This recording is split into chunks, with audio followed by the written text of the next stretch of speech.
Davon Underwood with us here at the Mendola show. A lot of people know this guy from football, real shifty guy, but now we know you on the track and field. Great jumps this year. Let's talk a little bit about kind of making a name for yourself here at track and field this year. I've just been working hard in track and field because last year I came second in the district, fell short, didn't make it to states, bounced back in the indoor. I went to states, didn't perform. So now since I'm going to states again, I'm just looking to perform, make a name for myself, do better for me, my team. There's quick and there's fast. I think you got both. You know, especially you see that on the football field. Talk a little bit about just being as versatile as you are, and just you want to be the complete person. You know, when you watch you play football, now you're watching you do track. I think you just keep pushing yourself. Talk about that desire. I like how hard I work. I work so hard that like I could jump, run. I play football. I can move fast. Everything I do, like I just work hard for it. Everything I do, I work for. It's nothing that. One thing that impressed me this year was your ability to catch the football out of that backfield and then make some moves. Talk a little bit about repping that and working that, being a more complete player. That's the most thing I've been working on in the offseason. All the time. I work on my catching because before, I used to be a straight running back. I didn't know how to catch at all. I had to get better at it, kept working, got where I got to be. Now I'm here trying to get better. Talk about some of the influences for you in your life, whether it's your family or coaches. My dad pushed me since I was young. Pushed me. I've been doing push-ups before I've ever lifted a weight.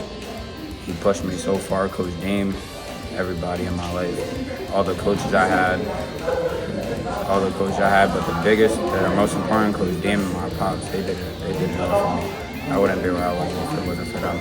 Your sister kind of burst onto the scene as a freshman this year in a lot of different sports. She's a heck of an athlete.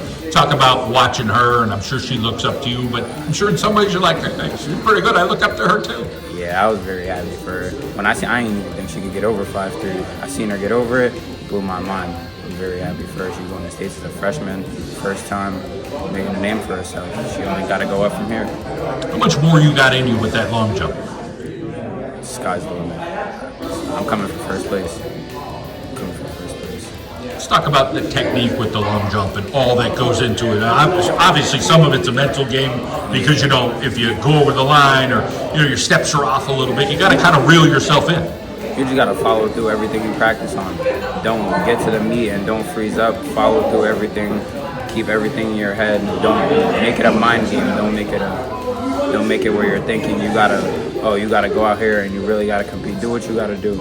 As long as you work on what you practice on, you're gonna do what you gotta do. Sometimes there'll be families like, hey, you know, little Jimmy, we're okay. As long as you're happy, we're happy. But I don't think that's the case in your family. Your folks are setting the bar real high, like, hey, you better go for it. I want you to go for it. Talk a little bit about having that support to know that, you know, it might seem like out of reach, but they're telling you reach for the stars. That's all from my dad. He just wants us to reach for the limit. He wants us to do the best we can. He doesn't want us to settle for nothing less. Do as best as we can. His number one priority is as long as we do it with 100% effort, never give up. We're gonna get it done. Let's talk about Coach McGrain, his style, and, you know, different coaches with you on the track and field. He pushes you hard. It's a little different when you can't, like when there's not a coach that like can actually run through it and show you how to do it. But for a guy that can do it, he gets it done pretty well, very good. A little different than maybe a Dame, as you mentioned. He's a guy that played the position of running back and say, hey, here's how I used to do things, right? Mm-hmm. Talk a little bit about, you know, football. Coach Dame now is going to move on to Danny Coke. Good for him. We're happy for him. I'm sure you're going to miss him in a lot of ways. I'm happy for him, too. I'm going to miss him, though. But I just got to keep it in mind. Got to keep it in the head. I got to do what I got to do so I can get where I got to go in college. How about the next step for you? You know, I know you're really good in football, but you're doing some good stuff in track. Is it, hey, whatever the best opportunity is for me? Currently, because I have no offers, so it is currently whatever is best for me. But I'm hoping to shoot for football. I have some scouts going to some camps. I'm just hoping for whatever I can get. Not flying under the radar, but this guy works harder than anybody. You keep up the good work, Davon. Congratulations. Thank you.